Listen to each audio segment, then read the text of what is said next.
नमस्कार दोस्तों, मैं हूँ नेहा और आज मैं आपको आरती की माँ की दर्द भरी कहानी सुनाने जा रही हूँ, जिसे सुनकर आपकी आंखों में भी आंसू आ जाएंगे। आशा करती हूँ कि आपको ये कहानी ज़रूर पसंद आएगी। मेरा नाम आरती है, मेरी माँ का नाम लीला है और पिताजी का नाम शंकर है। मेरी माँ नाना और नानी जी की इकलौती बेटी थी। उनका कोई और बेटा और बेटी नहीं थी।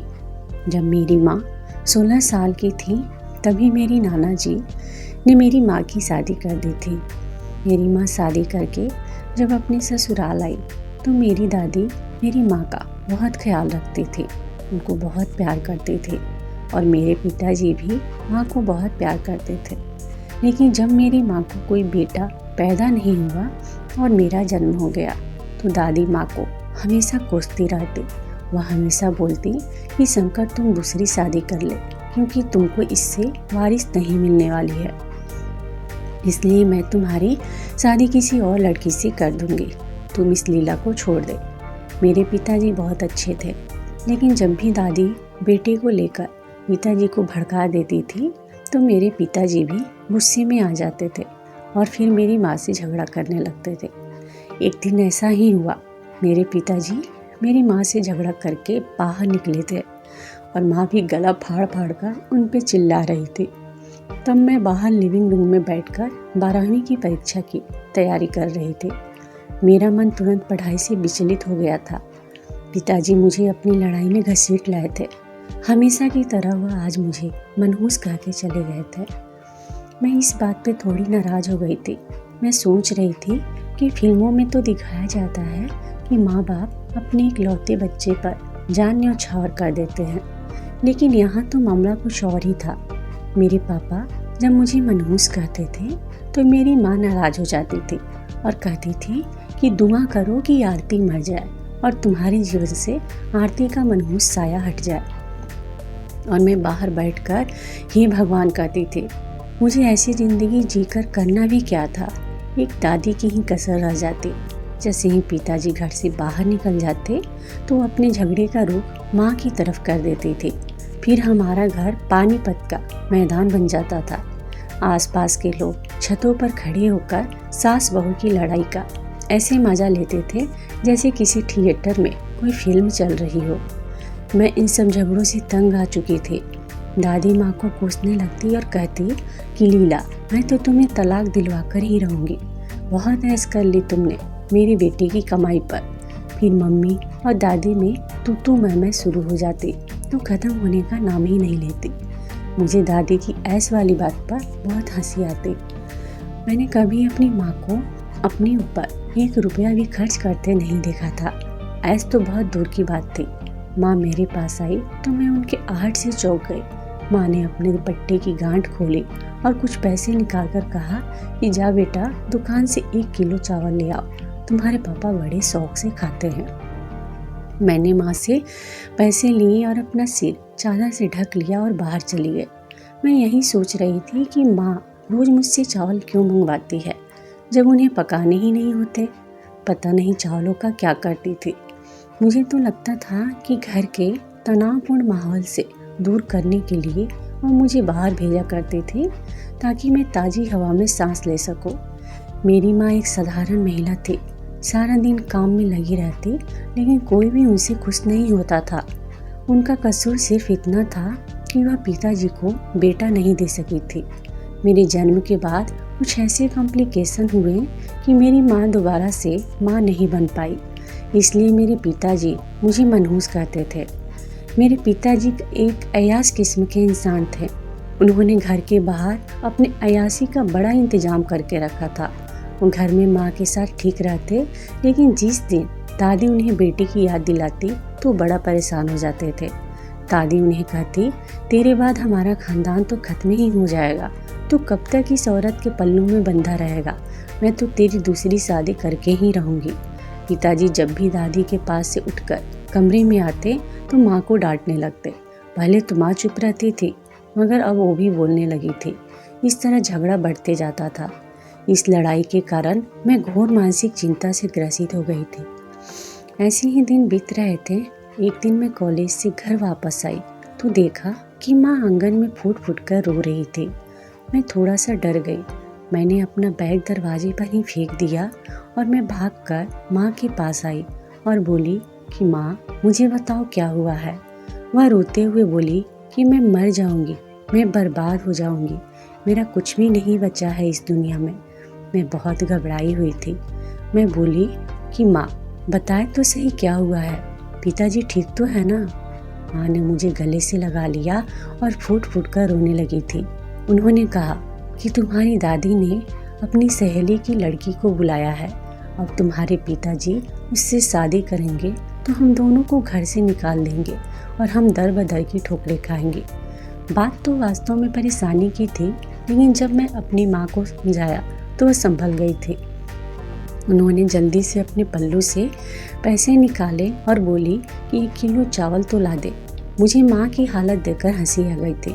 एक समय तो उन्हें खाने पीने का भी होश नहीं था और अब जब वे समझने की स्थिति में हुई तो उन्हें फिर से चावल की पड़ी थी। मैंने कहा कि माँ, ये वाले चावल क्या आप अपने सौतन के लिए पकाने जा रही हैं? मेरी बातें सुनकर वह नाराज हो गई। मैं हंसते हुए उनसे पैसे लेकर दुकान से चावल खरीदने लगी। मुझे मालूम था कि हर रोज की तरह आज भी चावल नहीं बनेंगे।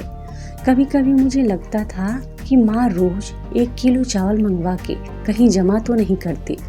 फिर मैं खुद ही अपने इस विचार पर हंस देती थी। मैं चावल लेकर लौट आई तो दादी की सहेली की लड़की आ चुकी थी। मैं एक 27-28 साल की लड़की होगी, माँ से 7-8 साल छोटी। उन्होंने आधुनिक कट के कपड़े पहने हुए थे। उनकी खूबसूरत आंखें देखकर मैं उनसे मंत्रमुग्ध हुए बिना न रह सके। उनका नाम गरिमा था। मैंने अपनी माँ की ओर जांचती हुई आंखों से देखा तो वह पूरी तरह से थक चुकी थी। पीला चेहरा, 4 साल पुराना पोशाक, वो गरिमा आंटी के सामने बिल्कुल ही फीकी पड़ चुकी थी। मुझे माँ पर बहुत तरस आया था। मैंने पिताजी को देखा, वो भी चहक रहे थे। दादी भी बहुत खुश थी। मैंने अपनी माँ की हालत समझ सकती थी। हम सबने साथ में खाना खाया था। दादी सबसे पहले हर चीज़ गरिमा आंटी को परोस रही थी। पिताजी भी उनके पीछे जा रहे थे।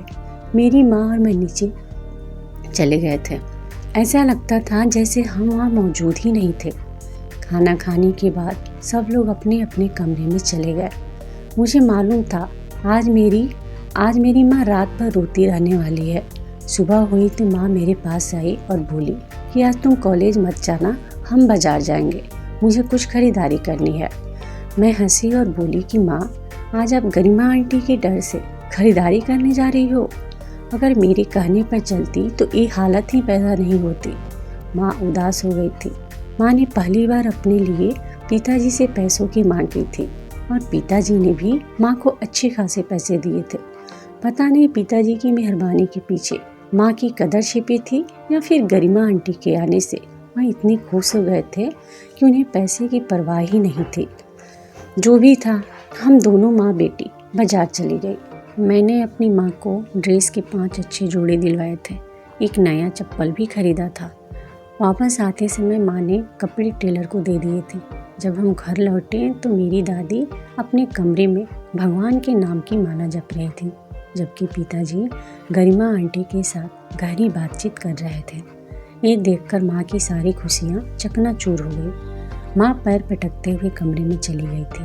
पिताजी भी माँ के पीछे पीछे चले गए। मैं गरिमा आंटी के बगल में बैठ के फैशन और मेकअप की बातें करने लगी। मेरी माँ मुझसे अक्सर कहती थी कि मैं गरिमा आंटी को अपने बातों में बिजी रखूं ताकि वे मेरे पिताजी के पास ना बैठा करें। घर में अजीब सा तनाव था। दादी गरिमा आंटी को पिताजी के करीब लाने के बहाने ढूंढती थी, जबकि आंटी तो खुद पिताजी के पीछे पीछे रहती थी। इधर मेरी माँ अलग अलग काम करती रहती। पिताजी मनमौजी से थे। मैंने देखा था कि गरिमा आंटी के इतनी खूबसूरती के बावजूद पिताजी उनसे कम ही बातचीत करते थे।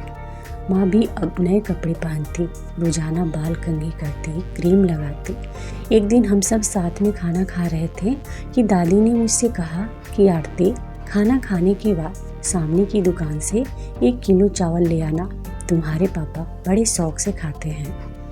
मैंने दादी की तरफ आश्चर्य से देखा।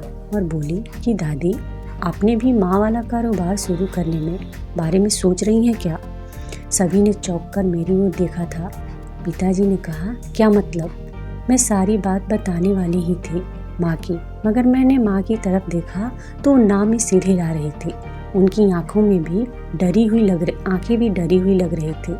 मुझे लगा मुझे अपनी माँ की बातों को सबके सामने नहीं बताना चाहिए, इसलिए मैंने बातें बदल डाली। माँ जब भी मुझे दुकान पर भेजकर कुछ सामान मंगवाती हैं तो मुझे भी पैसे देती हैं। हुआ ना कारोबार? पिताजी हंस पड़े थे। खैर, उस दिन जब दादी ने चावल मंगवाए थे तो उस दिन हमारे घर में सच में चावल पके थे, जो मैंने बड़े स्वाद से खाए थे। अब कई दिन चैन से बीत गए थे, लेकिन दादी का दिमाग फिर से घूमने लगा था। वह उठते बैठते पिताजी को याद दिलाती कि तुम्हारा कोई बेटा नहीं है, हमारा खानदान खत्म हो जाएगा। दादी माँ को कभी कभी डांटती भी थी। अब वह स्पष्ट शब्दों में पिताजी से कहती थी कि अगर तुम हाँ कहो तो गरिमा के साथ तुम्हारी शादी करा के तुम्हारा घर आबाद कर दूँ। पिताजी ने कहा कि माँ, मेरा घर तो पहले से ही आबाद है, लेकिन दादी कहाँ मानने वाली थी। एक दिन कॉलेज से वापस आई तो कमरे में माँ को अंधेरा करके लेटा हुआ देखा। वो बहुत रो रही थी। मैं घबरा गई और मैंने माँ के गले लगकर उन्हें चुप कराया। उन्हें तसल्ली दी कि मुझे सारी बात पता है कि क्या हुआ है। माँ बोली कि आरती, तुम दुकान से मुझे 1 किलो चावल लेकर ला दो, फिर बताती हूँ। मैं चुपचाप दुकान से चावल लेकर आई थी। माँ कभी भी खुद चावल लेने नहीं गई थी, वो मुझसे ही मंगवाती थी। दोस्तों, इस कहानी की आगे का भाग यानी कि अंतिम भाग मैं आपको अपने अगले वीडियो में बताऊंगी।